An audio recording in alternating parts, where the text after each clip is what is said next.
business is a word or two with Claudio.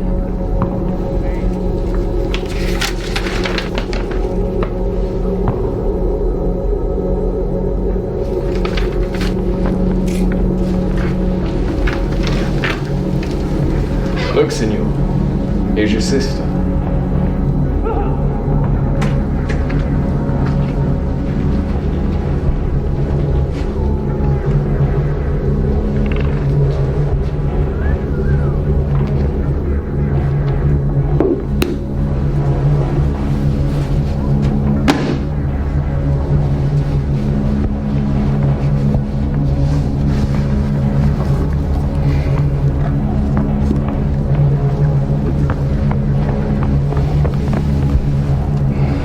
Sister, what's the comfort? Why, as all comforts are, most good indeed.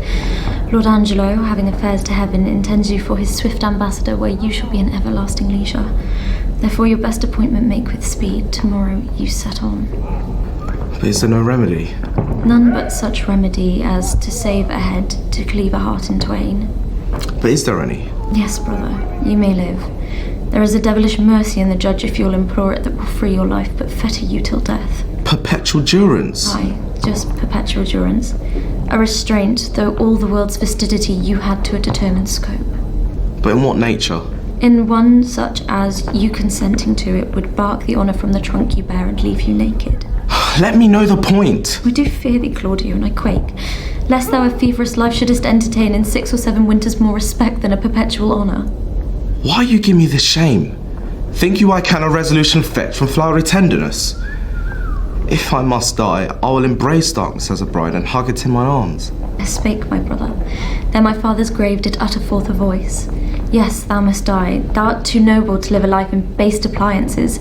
This outward sainted deputy whose subtle visage and deliberate word nips youth in the head and follies doth amew as falcon doth the fowl is yet a devil. The Prenzi Angelo.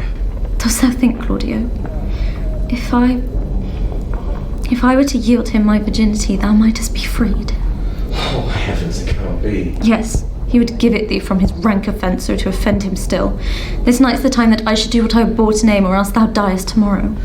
Thou shalt not do it. Or were it but my life, I'd throw it down for your deliverance as frankly as a pin. Yes. Has he affections in him that thus would make him bite the law by the nose, when he would force it? Surely 'tis no sin, or of the deadly 7 it is the least. Which is the least? If it were damnable, why would he, for the momentary trick, be perdurably fined? Oh, Isabel.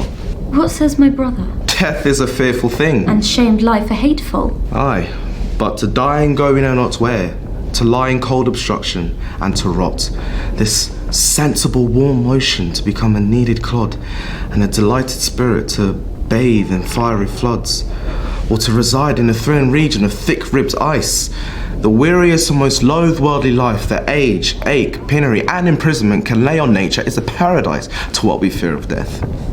Alas, alas. Sweet sister, let me live! What sin do you to save a brother's life? Nature dispenses with the deed so far that it becomes a virtue. Oh, you beast! O faithless coward, O dishonest wretch! Will thou be made a man out of my vice? Is it not a kind of incest to take life from thine own sister's shame? What should I think? Heaven shield my mother played my father fair, for such a warped slip of wilderness never issued from his blood.